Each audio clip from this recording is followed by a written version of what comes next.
কাউকে ভালো না লাগলে না বলে দাও, কিন্তু কারোর সাথে কখনো মিথ্যা অভিনয় করো না।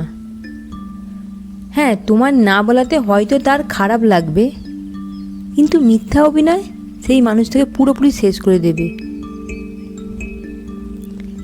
জীবনে যদি কাউকে কখনো বন্ধু বানাতে হয়, তাহলে এমন কাউকে নির্বাচন করো যার মধ্যে আয়না ও ছায়ার মতো গুণ থাকে যেন। কারণ আয়না কখনো মিথ্যে কথা বলে না, যেটা সত্যি সেটাই তোমার সামনে তুলে ধরে। আর ছায়া কখনো ছেড়ে যায় না, যতই খারাপ সময় আসুক না কেন। সবাই কষ্ট নিজের মধ্যে চেপে রাখতে পারে না। যারা কষ্ট নিজের মধ্যে চেপে রাখতে পারে আর চেপে রেখে হাসতে পারে, তারা সত্যিই খুব শক্তিশালী মানুষ। কারোর সঙ্গে বেশি কথা বলার অভ্যাস করবে না, কারণ সেই মানুষটার একটু পরিবর্তন তোমাকে খুব কষ্ট দেবে। সুন্দর মুখ না খুঁজে সুন্দর মন খোঁজো, কারণ জীবনে খুশি থাকতে গেলে সৌন্দর্য নয়, সুন্দর মনের প্রয়োজন হয়। তুমি জীবনে কতটা সফলতা অর্জন করলে সেটা বড় কথা নয়, তুমি কতটা খুশি আছো সেটাই বড় কথা। কারণ তুমি যদি খুশি না হতে পারো, তাহলে সেই সফলতার কী দাম?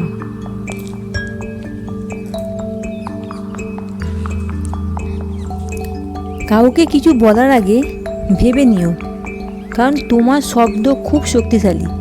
এটা কাউকে খুশি দিতে পারে, আবার কাউকে কষ্ট দিতে পারে।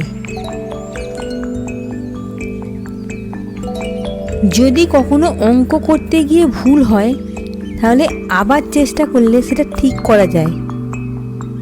কিন্তু যদি জীবনের অঙ্কে কোনো ভুল হয়ে যায়, সেটা তুমি হাজার চেষ্টা করে ঠিক করতে পারবে না। সেই ভুল সারা জীবন থেকে যাবে তোমার জীবনে।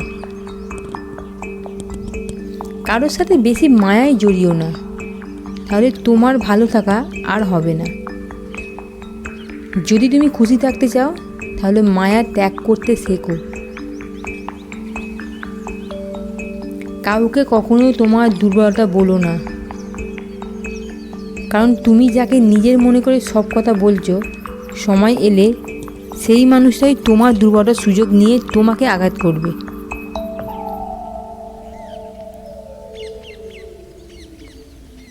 নিজের ভাগ্যকে বদলাতে চাইলে সবার আগে নিজেকে পরিবর্তন করো, নিজের কর্ম পরিবর্তন করো। দেখবে তোমার ভাগ্য ঠিক নিজে থেকেই বদলে যাবে।